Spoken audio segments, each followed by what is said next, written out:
Guys, magluto tayo ngayon guys ng talong na may sardinas. Ayan. Haluan natin ng sardinas. Ayan. So, ito yung ating ingredients. Sibuyas, tsaka bawang. Ayan ang ating ingredients.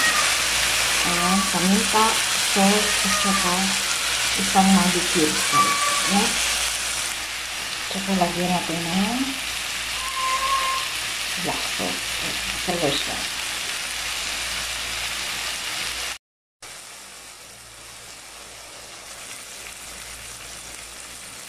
Ayan, sinalo na natin ang ating sardinas.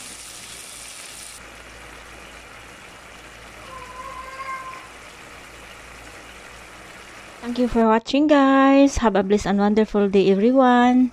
Mga una ta guys.